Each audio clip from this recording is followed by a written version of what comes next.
Hi, I'm Stefanie Valentic, live from Waste Expo floor for a coffee talk. Today we have Battle Motors CEO Mike Patterson. How are you doing today, Mike? Great, Steph. How Great. are you? Good. So, how is Battle Motors, the technology that they're putting in trucks, how is that improving business? Well, the EV opportunity, right, is just outstanding. We literally have orders for every truck we can make, so it's a matter of overcoming like what we're seeing in the supply chain issue, but the demand for electrics is absolutely insane.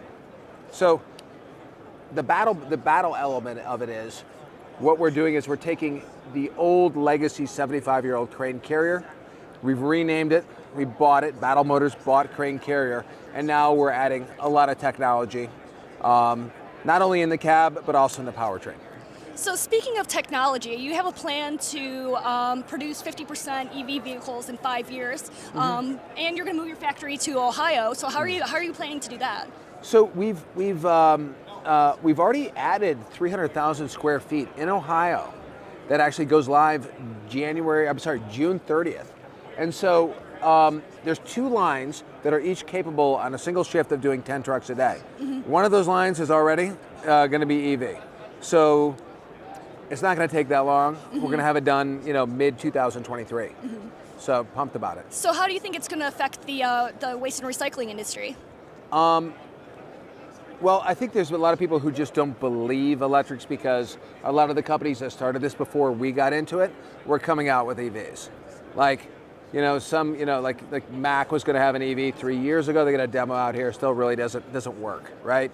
Peterbilt was going to do one, still don't have one. We're doing it. So we're except for today, we're not talking about it. We're just actually delivering electric vehicles. So when people see our trucks on the streets, which they're already seeing, like in Indianapolis right now, they're seeing in New York, they're going to want more because they drive great, right?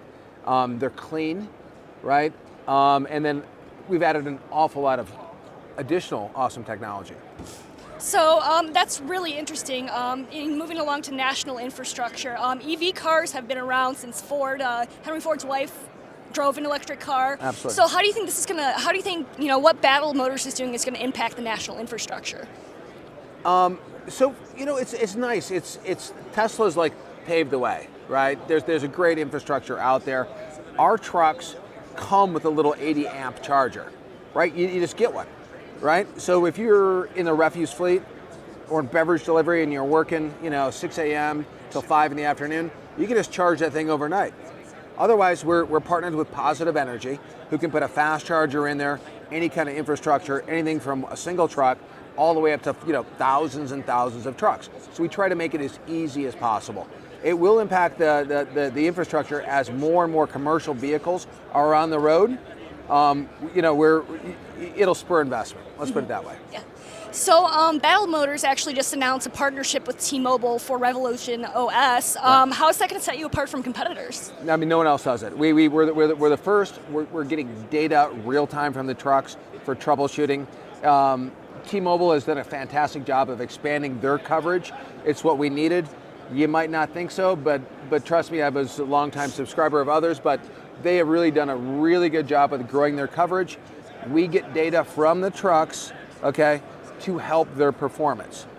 Share that data, no cost, with our customers and their fleets. So you get better data about performance, how much battery you need, what maintenance issues you might or might not have. It just makes it a stronger solution all the way around. So kind of moving along in a different direction Sure. here, how do you think the Biden infrastructure bill is going to impact the EV industry? So we're not counting on anything. Right? So it'd be nice. Love to have it. We're not counting on any kind of government assistance, incentives, or anything. We're counting on delivering a great truck, okay, that's better than the diesel truck, and it's just going to be, it's going to be a great help to the environment. That's why I'm in it.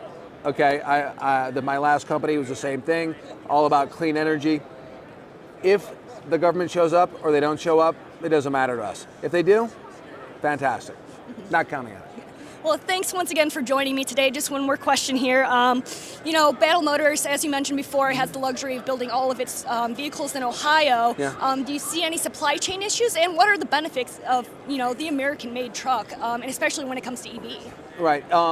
So a shout out to a lot of our suppliers: Cummins, Allison, Dana, rock and roll. I mean, great performance. Borg Warner, great performance. CATL, great performance. Others have supply issues. These are solid vendors who have really come in through for us. There's always been a supply issue. Okay, COVID should not be an excuse. Okay, it is for our competition. It's not for us. We've increased production during this supposed supply chain problem. If you haven't brought it into house and you're not delivering, you know what I mean? Maybe you're being a little lazy. We bring it in house. We make it. Okay, no excuses. Well, thank you once again for joining me today. This has been Waste 360 Coffee Talks, live from the Waste Expo floor.